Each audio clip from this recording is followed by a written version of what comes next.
In the past years, being a Jon Jones hater wasn't just an opinion. I'm Daniel Cormier, UFC Hall of Famer, and I hate Jon Jones. It was a trend. But if there was one guy who always stood behind him, hyping him up no matter what, it was Dana White. Jon Jones. Jon Jones. Jon Jones. Jon Jones. Jon Jones. Guys, let me explain something to you. Jon Jones. No matter how much the media went after Jon, Dana always fired back at them. Are you guys that fucking stupid? You can't be that fucking stupid to think that Jon Jones is not the pound-for-pound best fighter in the world and the GOAT. We don't see Dana White show emotions much. The only time he really lights up is when he's hyping Power Slap. Same thing with Power Slap. This thing got shit on. This thing's been around for 15 months. It's a $750 million business. Or when someone dares to go at Jon Jones. Well, except that he hasn't fought in the last year, so he's not. Because he got hurt. He got injured. But if you don't... If you were coming into a fight and you fucking got hurt, that means you're not the pound-for-pound best fighter in the world anymore? He was so confident in his secret plan that he put his entire reputation on the line. Would you guarantee 100% we see that fight? Yeah, I'll say 100%. But Jon Jones ruined his plan. You said the timeline for Jones, 2 weeks to decide what to do with the title, but whether it takes the fight or you're going to strip him. What do you think is more important, to keep the belt there so he can uphold his legacy, or we move the heavyweight division, take the title away from him? Jon Jones called us last night and retired. Jon Jones is officially retired.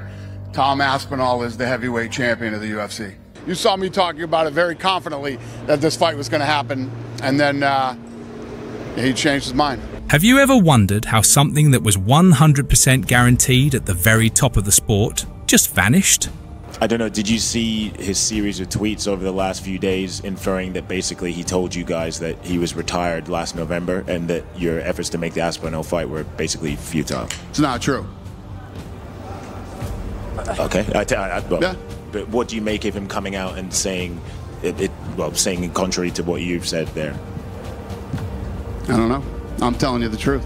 A guy who swore 100% that the fight would happen is now telling us the truth?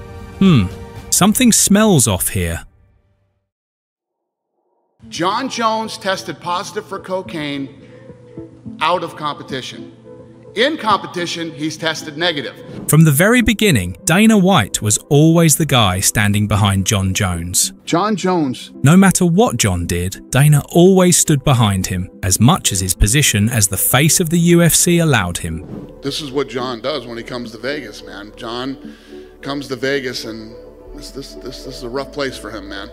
You know, there's never, he was here less than 12 hours, I think, and you know, he was in jail. The only time Dana ever really went at Jon was when he pulled out of a fight against Chael Sonnen. The one thing that I never thought in a million years would happen, happened. Jon Jones said, I'm not fighting Chael Sonnen with 8 days' notice. And even then, most of the heat went to Greg Jackson, not Jon. I don't give a shit what Greg Jackson thinks. Guy's a fucking weirdo, man. Are you kidding me? Saying if he turns down a fight with Chael Sonnen, it'd be the biggest mistake. I mean, if he takes a fight with Chael Sonnen, it'd be the biggest mistake of his entire career because he's not ready for that guy. Greg Jackson should never be interviewed by anybody ever again except for a psychiatrist. As the years went on, Jon Jones just kept giving people more and more reasons to hate him. Inside the cage, outside the cage. I was at a fight and we fought. And I think he had a brother or dad, and they're just sitting there fucking mad dogging me. And I'm like, bro, why are you guys mad at me? Did I hit the pregnant bitch? No. Did I smack his wife? No. Did I do the drugs? Fucking no, dude. But when the name Tom Aspinall entered the conversation, that hate hit its peak. I think Jon needs to stop ducking Tom Aspinall, just like he ducked Nagano. You know, he ducked Nagano for years, now he's ducking Aspinall. Everyone was against him, except one guy, Dana White. Jon Jones is a whole nother. Jon Jones is, I consider Jon Jones the greatest combat fighter of all time. The greatest fighter to ever live, ever, is fucking Jon Jones. No matter what you think of Jon Jones, he's the fucking best ever, and he's the pound-for-pound best fighter in the world. And he's the pound-for-pound best fighter in the world. Is Jon Jones the pound-for-pound GOAT? He's the pound-for-pound best fighter in the world, and he's the GOAT. and you all know this. It was like a world press tour of Dana White glazing Jon Jones for an entire year. So, Jon Jones is absolutely positively the pound-for-pound best fighter in the world. Probably the greatest fighter of all time in any sport. He wanted to prove Jon was the best so much that even the smallest doubt pissed him off. Let's talk about activity. 3 years off. Nobody, not even Ali, nobody's ever come from 3 years off and looked the same. Jon Jones walked through the heavyweight, the #1 guy in the heavyweight division, like it was nothing, with 3 years off. Yeah, Jon Jones was the best ever. Ever. And when I say ever, I mean in any combat sport. At some point, everyone started wondering, why is Dana White riding this hard for Jon Jones? Jon Jones. Everyone thought it was because he was delusional, but he's not. Ask yourself, when did all this glazing and the whole Jon Jones story really start? Jon Jones will fight everybody. This wasn't accidental. Dana White had a plan.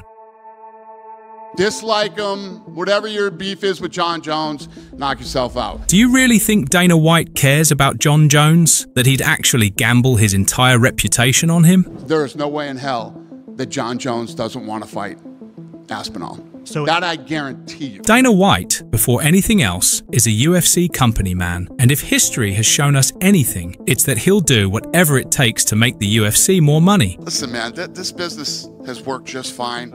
The model isn't broken. You know, I love when people who have no fucking idea what they're talking about and don't know anything about the business give input. Do you know what the biggest money fight of the last year was? Jones versus Aspinall, is that sort of the big priority, and you think that's the biggest fight the promotion can put on in 2025? 100%. And every word Dana said about Jon was just trying to convince him to take the fight. The winner should absolutely fight Tom.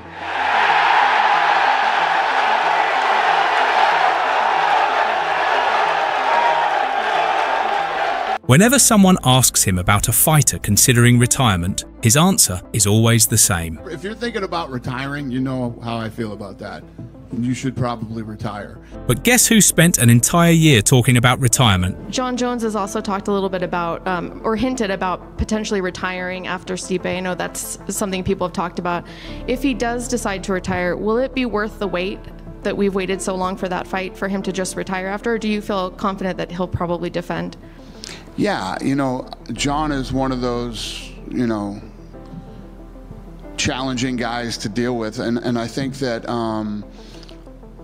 you know, he's talking about retiring, but will he, if the Aspinall thing is really flying out there? I personally think Jon challenges himself and takes the fight. So the conclusion is simple. Dana White doesn't really care if Jon is the GOAT or not. What he cares about is whether a fighter makes him money. And this was Dana White's secret plan that no one talks about. Everyone was hating on Jon Jones for not wanting to take the fight. The media, the fans, even other fighters. So what does Dana do? He becomes the one guy still standing behind Jon. If everyone else is tearing Jon down, but Dana is the only guy defending him. So when the time finally comes and Dana asks him to fight Tom, Jon can't say no. Not because he actually wants the fight, but because he feels bad to say no. And that's exactly what happened. The negotiations dragged on from November to June because Jon probably agreed to fight, but he was just lying, and Dana White actually believed him. Listen, Jon Jones definitely wants to fight, just when and where is what we're working on now. When you've got a guy that just wants random fun fights, that must tell you something. I can see myself after this entertaining super fights only. You know, after this fight, if we get a dominant performance, I'm prepared to vacate the heavyweight championship and fight for fun.